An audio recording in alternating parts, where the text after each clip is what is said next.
नमस्कार विद्यार्थी मित्रांनो, YTS अकॅडमीवर आपलं सर्वांचं स्वागत आहे. पुढील व्हिडिओ पोलीस भरती, तलाठी भरती व इतर सरळ सेवा भरतीसाठी अत्यंत उपयोगाचा असून व्हिडिओ शेवटपर्यंत नक्की पहा. तर वेळ न वाया घालवता आपण व्हिडिओला सुरुवात करू. प्रश्न क्रमांक 1. 22 ऑक्टोबर 2020 रोजी वर्ल्ड बॅडमिंटन फेडरेशनने कोणती चॅम्पियनशिप जाहीर केली? तर याचं उत्तर आहे ऑप्शन क्रमांक 4, जागतिक ज्युनियर बॅडमिंटन ही 22 ऑक्टोबर 2020 रोजी वर्ल्ड बॅडमिंटन फेडरेशनने चॅम्पियनशिप जाहीर केली होती. प्रश्न क्रमांक 2. लाईफ इन मनीचर प्रकल्प कोणी सुरू केला? तर लाईफ इन मनीचर हा प्रकल्प कोणी सुरू केलेला? तर ऑप्शन क्रमांक 1, प्रल्हाद सिंग पटेल यांनी लाईफ इन मिनिचर हा प्रकल्प सुरू केला. प्रश्न क्रमांक 3. प्रधानमंत्री कृषी सिंचय योजनेअंतर्गत भौगोलिक टॅगिंगसाठी मोबाईल ॲपचे कोणाच्या हस्ते उद्घाटन केले? तर कोणत्या मोबाईल ॲपचे? प्रधानमंत्री कृषी सिंचन योजनेअंतर्गत भौगोलिक टॅगिंगसाठी मोबाईल ॲपचे कोणाच्या हस्ते उद्घाटन झाले? तर ऑप्शन क्रमांक 2, रतनलाल कटारिया यांच्या हस्ते काय केलेलं आहे? उद्घाटन केलेलं आहे. प्रश्न क्रमांक 4. कोणत्या संस्थेने गोव्यातील सँड ड्युने पार्कसाठी 3 कोटी रुपये मंजूर केले आहेत? तर कोणत्या संस्थेने केलेले आहेत? तर ऑप्शन क्रमांक 3, जागतिक बँकेने काय केलेलं आहे? सँड ड्यून पार्कसाठी 3 कोटी रुपये मंजूर केलेले आहे. प्रश्न क्रमांक 5. वर्ल्ड्स बेस्ट एम्प्लॉयर 2020मध्ये भारतीय PSUS NTPCचा क्रमांक किती आहे? तर ऑप्शन क्रमांक 1 पहिला क्रमांक आहे. हे आहे आपलं प्रश्नाचं काय राहील? उत्तर राहील. प्रश्न क्रमांक 6. No mask no service policy कोणत्या देशात सुरू केली गेली आहे?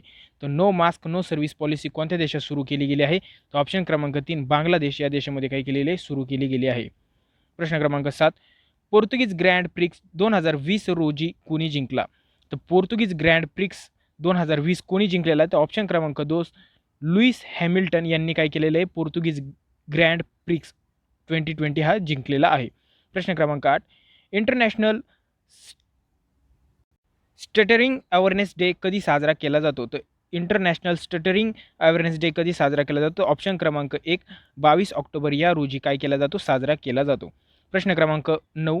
औद्योगिक विष विज्ञान तंत्रज्ञान संशोधन केंद्र कुठे आहे? तर औद्योगिक विष विज्ञान तंत्रज्ञान संशोधन केंद्र कुठे आहे? तर ऑप्शन क्रमांक 2, लखनौ म्हणजेच उत्तर प्रदेशमधील लखनौ या ठिकाणी आहे. प्रश्न क्रमांक 10.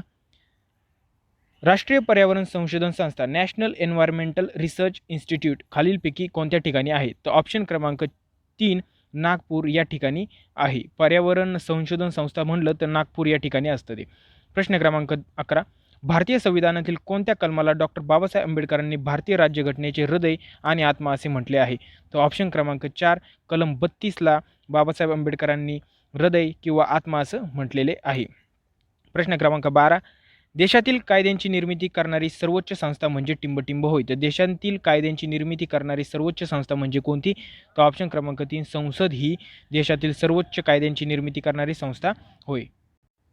प्रश्न क्रमांक 13. टिंबटिंब याला सहकाराचा जनक असं मानतात.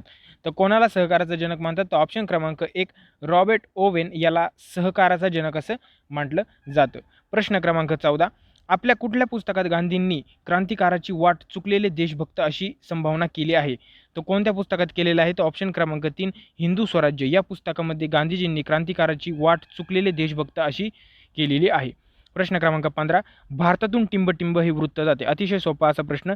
तर भारतातून कोणते वृत्त जाते? तर ऑप्शन क्रमांक 1, कर्कवृत्त जाते. तर हे किती राज्यातून जाते हे तुम्ही काय करा? कमेंट करून मला सांगा. प्रश्न क्रमांक 16. महाराष्ट्र शासन कोणत्या शहराला भाषा भवन बांधत आहे? तर भाषा भवन कुठे बांधत आहे? तर ऑप्शन क्रमांक 4, मुंबई या ठिकाणी महाराष्ट्र शासन भाषा भवन बांधत आहे. प्रश्न क्रमांक 17. भारतातील पहिले उपग्रह दळणवळण केंद्र कोठे आहे? तर भारतातील पहिले उपग्रह दळणवळण केंद्र कोठे आहे? तर ऑप्शन क्रमांक 2, आर्वी या ठिकाणी पहिले उपग्रह दळणवळण केंद्र आहे. प्रश्न क्रमांक 18. अयोध्या हे शहर कोणत्या नदीकाठी वसलेले आहे? अतिशय सोपा प्रश्न आणि IMP प्रश्न आहे. तर अयोध्या हे शहर कुठे बसलेले आहे? कोणत्या नदीकाठी वसलेले आहे? तर ऑप्शन क्रमांक 3, शरयू या नदीकाठी अयोध्या हे शहर बसलेले आहे. प्रश्न क्रमांक 19. भारताचे पहिले उपपंतप्रधान कोण होते? तर भारताचे पहिले उपपंतप्रधान कोण होते? तर ऑप्शन क्रमांक 1, सरदार वल्लभभाई पटेल हे भारताचे पहिले उपपंतप्रधान होते. प्रश्न क्रमांक 20. लोकसभेचे पिता असे कोणाला म्हणत? तर लोकसभेचे पिता असे कोणाला म्हणत? तर ऑप्शन क्रमांक 4, मावळणकर यांना म्हणत. वा मावळणकर यांना असं म्हणत. लोकसभेचे पिता असं म्हणत. प्रश्न क्रमांक 21. कोणत्या दोन देशांच्या दरम्यान नॉर्ड स्ट्रीम 2 पाईपलाईन तयार केली जात आहे? तर कोणत्या दोन देशांच्या दरम्यान आहे ती? तर ऑप्शन क्रमांक 2 जर्मनी आणि रशिया दोन देशांच्या दरम्यान नॉर्ड स्ट्रीम 2 पाईपलाईन तयार केली जात आहे. प्रश्न क्रमांक 22 कोणत्या देशाकडे सुएझ 2 वाहक अग्निबाण आहे? तर सुएझ 2 वाहक अग्निबाण कोणत्या देशाकडे? तर ऑप्शन क्रमांक 1 रशिया या देशाकडे सुएझ 2 वाहक अग्निबाण आहे. प्रश्न क्रमांक 23 कोणत्या महिला क्रिकेटपटूने 2021 बेलिंडा क्लार्क पुरस्कार जिंकला? तर कोणत्या महिला क्रिकेटपटूने 2020 बेलिंडा क्लार्क पुरस्कार जिंकला? तर ऑप्शन क्रमांक 4 बेथ मुनी या महिला क्रिकेटरने तो जिंकला आहे. प्रश्न क्रमांक 24 कोणत्या संस्थेने जागतिक शाश्वत विकास परिषद शिखर परिषद 2021 आयोजित केलेली आहे? कधीची? 2021 जागतिक शाश्वत विकास परिषद. तर ऑप्शन क्रमांक 2 the energy and resources institute या संस्थेने काय केलेली ती जाहीर केलेली आहे. प्रश्न क्रमांक 25 सुरक्षित इंटरनेट दिन 2021 याची संकल्पना काय आहे? सुरक्षित इंटरनेट दिन 2021 याची संकल्पना काय आहे? तर ऑप्शन क्रमांक 3 together for a better internet ही संकल्पना आहे. प्रश्न क्रमांक 26 यापुढे आपण मराठी व्याकरणाचे प्रश्न सुरू करतात. तर प्रश्न क्रमांक पहिला म्हणजेच मराठीचा पहिला प्रश्न आणि या व्हिडिओमधील 26वा कोण काय ही सर्वनामे खालीलपैकी कोणत्या प्रकारात येतात? तर कोण काय ही सर्वनामे प्रश्नार्थक व अनिश्चित या प्रकारामध्ये येतात. प्रश्न क्रमांक 27 मराठीत एकूण स्वर किती आहेत? तर मराठीत एकूण स्वर किती आहे? ऑप्शन क्रमांक 3 12 स्वर आहेत आणि स्वरादी विचारलं तर किती आहेत? तर स्वरादी 2 आहे. स्वरादी कोणकोणते आहेत? तर आणि आह नाही, तर अनुस्वार आणि विसर्ग या काय आहेत? 2 स्वरादी आहेत. प्रश्न क्रमांक 28 वाक्यातील विराम बदलले की वाक्याचा अर्थ बदलतो यास काय म्हणतात? तर वाक्यातील विराम बदलला की वाक्याचा अर्थ बदलतो यास काय म्हणतात? तर ऑप्शन क्रमांक 2 सीमासंधी असं म्हणतात. प्रश्न क्रमांक 29 पुढीलपैकी कोणत्या नामांना धर्मीवाचक नामे असे म्हणतात?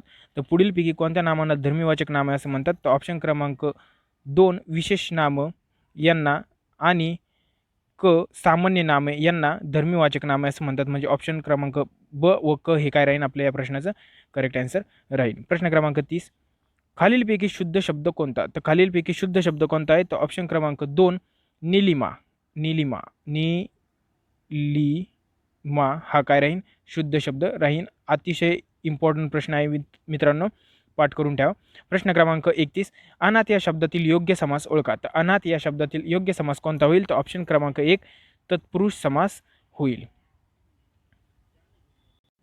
प्रश्न क्रमांक 32 तपाचरण या सामासिक शब्दाचा प्रकार कोणता? तर तपाचरण या सामासिक शब्दाचा प्रकार कोणता होईल? तर तत्पुरुष समास हे काय राहील आपल्या या प्रश्नाचं करेक्ट आन्सर राहील. प्रश्न क्रमांक 33 अखिल भारतीय मराठी साहित्य संमेलन कधीपासून सुरू झाले? तर आता हे कधीपासून सुरू झाले हे विचारले. तर ऑप्शन क्रमांक 3 1878 या रोजी काय झालेले हे मराठी साहित्य संमेलन चालू झालेलं आहे. प्रश्न क्रमांक 34 वि स खांडेकर कोणत्या कादंबरीस ज्ञानपीठ पुरस्कार मिळालेला आहे? तर वि स खांडेकर यांच्या कोणत्या कादंबरीस ज्ञानपीठ पुरस्कार मिळाला आहे? तर ऑप्शन क्रमांक 1 ययाती या कादंबरीस त्यांना काय ज्ञानपीठ पुरस्कार मिळालेला आहे. अतिशय महत्त्वाचा प्रश्न आहे. प्रश्न क्रमांक 35 अब्द या शब्दाचा पर्यायी शब्द कोणता? तर अब्द या शब्दाचा पर्यायी शब्द कोणता होईल? तर ऑप्शन क्रमांक 2 मेघ या शब्दाचा पर्यायी शब्द होईल. प्रश्न क्रमांक 36 सीताने रामास पाहिले या वाक्यातील प्रयोग कोणता? तर सीताने रामास पाहिले या वाक्यातील प्रयोग कोणता होईल? तर ऑप्शन क्रमांक 1 भावे प्रयोग होईल. प्रश्न क्रमांक 37 ज्या वाक्यात मिश्र किंवा केवळ वाक्यांचा संयोग झालेला असतो त्या वाक्यास टिंबटिंब म्हणतात. तर त्या वाक्यास काय म्हणतात? तर ऑप्शन क्रमांक 1 संयुक्त वाक्य असे म्हटले जाते. प्रश्न क्रमांक 38 हिरवे हिरवेगार गालीचे हरित तृणांच्या मखमालीचे या काव्यपंक्तीत पुढीलपैकी कोणते वृत्त आहे? तर या काव्यपंक्तीत कोणते वृत्त आहे? ते ऑप्शन क्रमांक 1 पादाकुलक हे काय आहे? वृत्त आहे. प्रश्न क्रमांक 39 सुरेशने पुस्तक वाचले आहे या वाक्यातील काळ ओळखा. तर सुरेशने पुस्तक वाचले आहे हे वाक्यातील काळ कोणता आहे? ऑप्शन क्रमांक 1 पूर्ण वर्तमान काळ. ही क्रिया काय झालेली आहे? पूर्ण झालेली आहे. तर म्हणून पूर्ण वर्तमान काळ हे काय राहील या प्रश्नाचं करेक्ट आन्सर राहील. प्रश्न क्रमांक 40 मीठ भाकर भाजीपाला भांडीकुंडी केर कचरा ही कोणत्या समासाची उदाहरणे आहेत? तर ही कोणत्या समासाची उदाहरणे आहेत? तर ऑप्शन क्रमांक 1 समाहार द्वंद्व या समासाची मीठ भाकर भाजीपाला भांडीकुंडी केर कचरा ही उदाहरणे आहेत. प्रश्न क्रमांक 41 दगडापरीस वीट मऊ शब्दयोगी अव्ययांचा प्रकार ओळखा. तर यापैकी उत्तर काय राहील? तर ऑप्शन क्रमांक 2 तुलनावाचक राहील, कारण परीस हे काय आहे? तुलनावाचक अव्यय आहे. प्रश्न क्रमांक 42 आईने नीलाकडून कविता कविता पाठ करवली. आईने नीलाकडून कविता पाठ करवली या वाक्यातील क्रियापदाचा प्रकार कोणता? तर ऑप्शन क्रमांक 2 प्रायोजक क्रियापद होईल. कारण आईने ही कविता तिच्याकडून पाठ करून घेतलेली आहे म्हणून प्रायोजक होईल. पण स्वतः जर शक्य होत असेल क्रिया म्हणजे माझ्याकडून आता ही कविता पाठ होते किंवा झाली तर ते काय राहतं शक्य क्रियापदामध्ये जातं. प्रश्न क्रमांक 43 टिटवी देखील समुद्र आठवते या म्हणीच्या विरुद्ध आशय सुचवणारी म्हण पुढीलपैकी कोणती आहे? तर ऑप्शन क्रमांक 3 सरड्याची धाव कुंपणापर्यंत हे काय राहील आपल्या या प्रश्नाचं करेक्ट आन्सर राहील. प्रश्न क्रमांक 44 जनतेने त्यांना तिसऱ्यांदा निवडून दिले या वाक्यातील प्रयोग ओळखा. तर या वाक्यातील प्रयोग कोणता होईल? तर ऑप्शन क्रमांक 3 भावे प्रयोग हे या प्रश्नाचं करेक्ट आन्सर होईल. जनतेने त्यांना तिसऱ्यांदा निवडून दिले. इथं पण ने प्रत्यय लावलेला आहे. प्रश्न क्रमांक 45 निदान कामाच्या पहिल्या दिवशी तो लवकर यावा या वाक्यातील कोणत्या प्रकारातील वाक्य आहे? तर निदान कामाच्या दिवशी तो लवकर यावा हे कोणत्या प्रकारातील वाक्य आहे? तर ऑप्शन क्रमांक 2 विद्यार्थी वाक्य आहे. शेवटी वा वि वे जर असेल तर ते काय राहतं? ते विद्यार्थी वाक्य असतं. खालील म्हणीचा योग्य प्रकार सांगा, योग्य अर्थ सांगा. उथळ पाण्याला खळखळाट फार. तर ऑप्शन क्रमांक 3 मुळातच पाण्याचा ज्या माणसाजवळ विद्वत्ता बेताची असते तो खूप बडाया मारतो म्हणजेच उथळ पाण्याला खळखळाट फार हे आपल्या या प्रश्नाचं करेक्ट आन्सर राहील. प्रश्न क्रमांक 47 संस्कृत वर्गीकरणात नसलेला आणि द्रविड भाषेतून मराठीत आलेला मूर्धन्य वर्ण कोणता? तर संस्कृत वर्गीकरणात नसलेला आणि द्रविड भाषेतून मराठीत आलेला मूर्धन्य वर्ण कोणता आहे? तर ऑप्शन क्रमांक 4 ळ हा काय राहील या प्रश्नाचं उत्तर राहील. कारण हेच काय राहतं मूर्धन्य वर्ण आहे. प्रश्न क्रमांक 48 कोणत्या रस्त्याने जाताना डाव्या बाजूने वाहने न्यावीत या वाक्यात हे वाक्य कोणत्या प्रकारचा अर्थ आहे? तर ऑप्शन क्रमांक 2 विद्यार्थी प्रकारचं वाक्य आहे. मी मगाशीच सांगितलं की रस्त्याने जाताना डाव्या बाजूने वाहने न्यावीत हे शेवटी वावी येतं पण ह्या प्रश्नामध्ये आलेलं नाही. तर पण हे कोणतं वाक्य आहे? विद्यार्थी वाक्य आहे. प्रश्न क्रमांक 49 श्रीमंत माणसांना गर्व असतो या विशेषण वाक्याचे नामवाक्यात रूपांतर करा. तर ऑप्शन क्रमांक 3 श्रीमंतांना गर्व असतो हे काय राहील आपल्या प्रश्नाचं करेक्ट आन्सर राहील. प्रश्न क्रमांक 50 पुढीलपैकी कोणता शब्द भुंगा या शब्दाचा समानार्थी नाही? तर भुंगा या शब्दाचा समानार्थी नाही विचारलं. ऑप्शन क्रमांक 2 सहोदर हे उत्तर होत नाही. सहोदर हे या प्रश्नाचं करेक्ट आन्सर राहील. पण अली म्हणजे भुंगा, मिलिंद म्हणजे भुंगा, मधुप म्हणजे पण भुंगा, पण सहोदर म्हणजे काय हे तुम्ही काय करायचं कमेंट करून मला सांगायचं आहे. तर व्हिडिओ आवडला असेल तर व्हिडिओला नक्की लाईक करा. ह्या व्हिडिओमध्ये आपण जवळजवळ 50 प्रश्न घेतलेले आहे. 25 GKची व 25 मराठीची घेतलेली आहे. व्हिडिओ आवडल्यास व्हिडिओला नक्की लाईक करा, शेअर करा, सबस्क्राईब करा.